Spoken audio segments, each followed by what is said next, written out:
Muy buenos días, queridos amigos de Bien de Salud. El día de hoy nos encontramos en el Instituto Médico Metabólico. Vamos a conversar con la doctora Socorro Paico, ella es médico endocrinólogo y nos hablará sobre la diabetes. ¿Cuántas veces hemos escuchado sobre la diabetes, pero cuánto sabemos realmente? Así que le damos la bienvenida. Doctora, muchísimas gracias por estar con nosotros, por abrirnos las puertas del instituto. Gracias por la invitación. Doctora, lo primero que le voy a preguntar es lo evidente. ¿Qué es la diabetes? La diabetes es una enfermedad caracterizada por el aumento de los niveles de glucosa en sangre.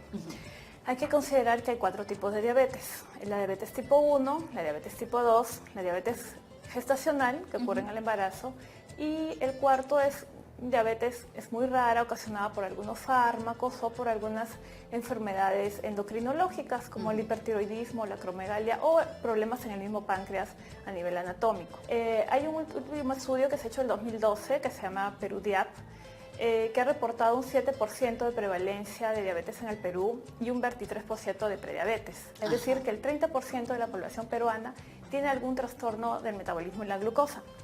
Quería mencionar, porque muchos pacientes me dicen, yo tengo una diabetes emocional. Eso no existe. ¿Ya? No, son tipo 2, la mayoría son tipo 2. Muy bien, ya que hablamos que de la diabetes tipo 2, me gustaría saber esas causas de la diabetes tipo 2. Ya. En primer lugar, vamos a hablar de la resistencia a la insulina y bueno, cada vez que comemos un carbohidrato, el cuerpo produce insulina. Para lograr que pase la glucosa del torrente sanguíneo y que ingrese a la célula. En ¿no? cada La insulina célula actúa como una llave que permite abrir la puerta para que ingrese la glucosa dentro de la célula y así controlar el nivel de glucosa dentro de la sangre. La glucosa es la energía, digamos, de la célula. Y la glucosa es la energía de la célula. Muy bien. Ahora, lo que ocurre en la diabetes tipo 2 es que hay una insulinoresistencia. Quiere decir que esta llave, que es la insulina, no logra abrir la puerta y de esta forma no ingresa la glucosa dentro de la célula. ¿Y a dónde se va? Se va a acumular en la sangre. Y por eso hay en el torrente sanguíneo y hay una hiperglicemia. Muy bien. Ahora, lo que pasa es que ante esa situación el páncreas empieza al inicio a producir mucha más insulina. Porque quiere abrir esas células para que ingrese la glucosa. Desesperadamente abrir la puerta, entonces empieza a producir más insulina. Pero después de más o menos 7 a 15 años, ya el páncreas se cansa, ¿no? Entonces ya sobreesforzado. Claro, ya no logra producir la suficiente cantidad de insulina que el cuerpo necesita para lograr que la glucosa entre a la célula, entonces por lo tanto la glucosa empieza a acumularse en sangre, ocasionándose una hiperglucemia, ¿no? Nosotros que es característica muchas veces de la diabetes tipo 2. Y nosotros muchas veces no llevamos el control de nuestra alimentación, entonces seguimos dándole mucha glucosa, inclusive en algunos casos demasiada glucosa al cuerpo y no cumple su función, realmente queda en la sangre. Así es. Azúcar elevado. Claro, en la diabetes tipo 1 lo que ocurre es que simplemente el páncreas no produce insulina. Las células de defensa de nuestro cuerpo producen anticuerpos contra el páncreas que destruyen las células beta que producen insulina y estos pacientes no producen insulina y por lo tanto tienen que inyectarse insulina el resto de su vida. Muy bien. Digamos, el cuadro tipo 1 son el típico paciente diabético que tiene que llevar sus inyectables con un cierto control. Que no es el cuadro más típico de nuestro país. No. La mayoría son, más del 95% son diabéticos tipo 2. Hay gente que nos está viendo en este momento y dirá, bueno, pero ¿y cómo sé si yo tengo diabetes o no? O si es una reacción de mi cuerpo. Nos gustaría saber los factores de riesgo y los síntomas. Sí, bueno, básicamente ya está descrito desde el 2010 por la Asociación Americana de Diabetes los 11 factores de riesgo para poder tener diabetes tipo 2. Uno, definitivamente el exceso de peso. Tendría que tener varios de esos factores, digamos, no uno es determinado. Claro. Luego el sedentarismo. Si tengo un familiar de primer grado con diabetes, mi papá, mi mamá o algún hermano, el ser hispanoamericano es un factor de riesgo, así que ser peruano es un factor de riesgo, comparado con un europeo o un asiático. 5, mujeres que han tenido bebés con más de 4 kilos o diabetes gestacional. Tener la presión alta, ser hipertenso o tener la presión mayor o igual a 140/90. De hecho, la hipertensión está muy ligada con la diabetes, son las dos enfermedades como que vinieran juntas prácticamente. Claro, porque la insulinoresistencia ocasiona tanto hipertensión como diabetes también. Exacto. Tener el colesterol bueno bajo, menos de 35 miligramos por decilitro, o los triglicéridos elevados, más de 250. Una mujer con síndrome de ovario poliquístico, también ser un factor de riesgo. Tener prediabetes, tener mi hemoglobina glicada mayor o igual a 5.7% o tener la glucosa mayor a 99. Y bueno, tener resistencia a la insulina, obviamente, tener exceso de peso. La acantosis nigricans es una pigmentación en la piel, en los pliegues, por ejemplo, en la nuca, en las axilas, en las ingles. Y muchas veces más oscuro. Sí, es más oscuro. Y hay veces pacientes que dicen, pero yo creo que es suciedad, doctora, pero no sale. No es esto. Es por la insulina que está alta, ¿no? Que hay resistencia a la insulina está alta. Y pacientes con historia de enfermedad cardiovascular. Muy bien. ¿Y qué síntomas, además de por ejemplo, que es una señal a nivel piel, que nos presenta una diabetes tipo 2? Hay las 4 características P como síntomas de la diabetes: es poliuria, que es orinar mucho; polifagia, que es tener mucha hambre; polidipsia, que es tener mucha sed; y pérdida de peso. Pero además puede haber dolores de cabeza, mareos, visión borrosa, infecciones vaginales recurrentes. De repente tengo una herida y no me sana. De repente tengo problemas de líbido o disfunción eréctil. Entonces eso ya me puede estar dando una alarma de que podría tener una diabetes. Bueno, nos vamos a hacer una pequeña pausa porque nos queda, digamos, de alguna manera, una parte importante, que es el tratamiento, las complicaciones que se pueden generar también y cómo llevar un estilo de vida saludable que nos permita que esa diabetes pueda convivir con nosotros sin afectarnos en salud. Vamos a una pausa y volvemos.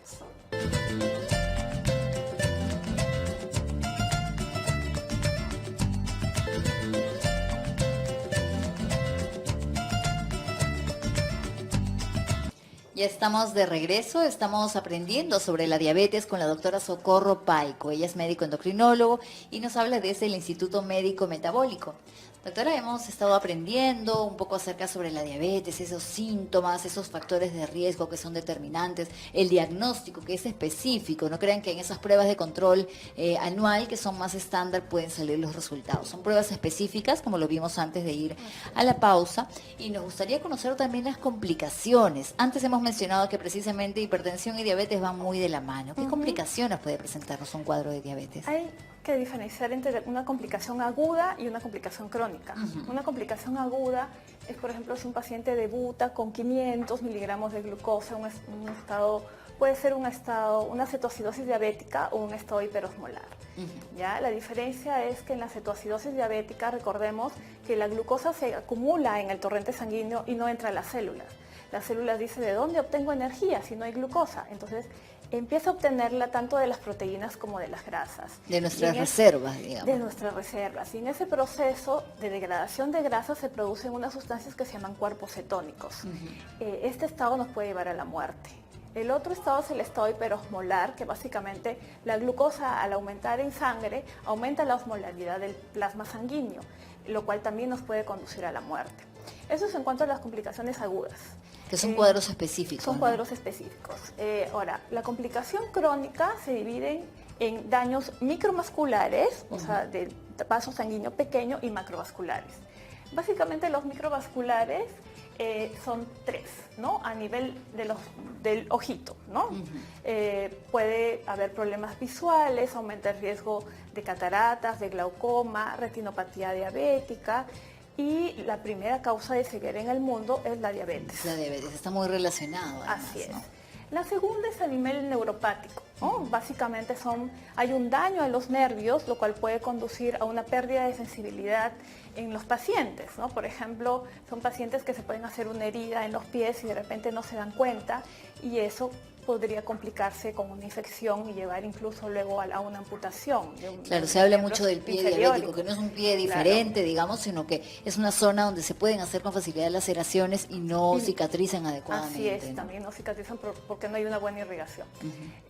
También en la neuropatía diabética puede haber un aumento de la sensibilidad. Son pacientes que a veces no soportan ni siquiera el roce de las sábanas. Síntomas similares a la urea elevada, por ejemplo, ¿no? A la gota, de repente. Ajá. Y también hay una neuropatía autonómica. Son pacientes que, por ejemplo, pueden cursar con periodos de diarrea, periodos de estreñimiento, puede haber disfunción eréctil, ¿no? Problemas de eyaculación, etc.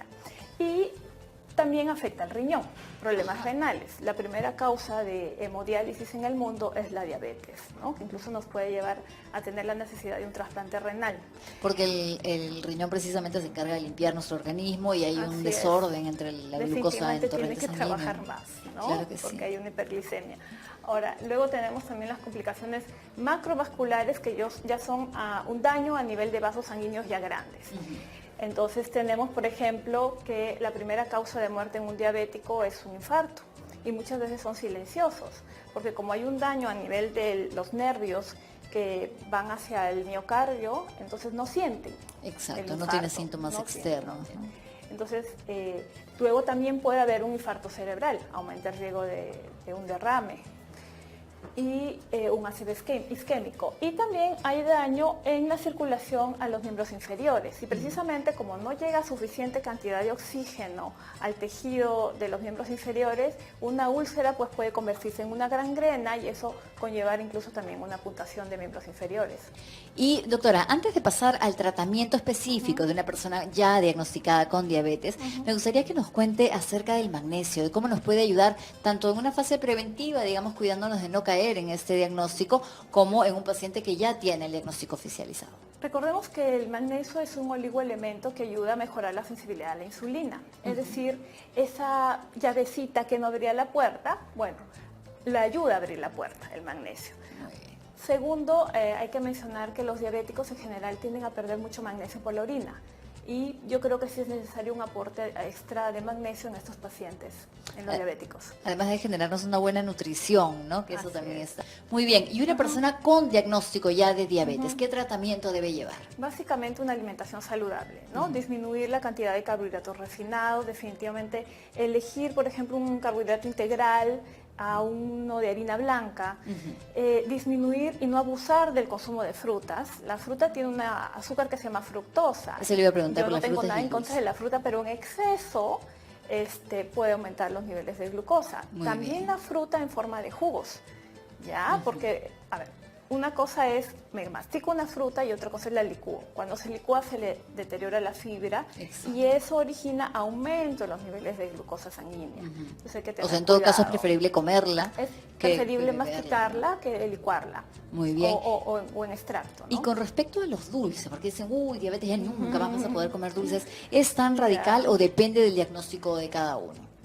Mira, felizmente ahora hay más alternativas saludables. Yo sí conozco algunos lugares donde venden, por ejemplo, tortas hechas con stevia, ya, y con harina integral que un paciente diabético podría comer, ¿no? Sin abusar, por supuesto, en equilibrio abusar, todo, ¿no? Obvio, sin abusar, sí. Muy bien. Y en cuanto a la medicación, ¿existe alguna medicación que deban tomar los pacientes con diagnóstico de diabetes? Antes de la medicación quería hablar de la actividad física. Eso es muy importante. La actividad física va a lograr controlar nuestros niveles de glucosa. Definitivamente es comer saludable, hacer actividad física y luego, dependiendo de cada caso, van a ser necesarios probablemente medicamentos. Muy bien, como siempre, todo diagnóstico en cuanto a salud es personalizado, así que por eso no damos la generalidad. Y los invitamos, doctora, a que vengan al Instituto Médico Metabólico. Aquí está la doctora Socorro Paico que los va a asesorar, están apareciendo los datos de información. Y esperamos tenerla en una siguiente oportunidad para hablar de más temas que tengan que ver con endocrinología. Perfecto, gracias. Muy amable, doctora, muchas gracias. Nosotros continuamos habiendo aprendido sobre la diabetes aquí en Bien de Salud.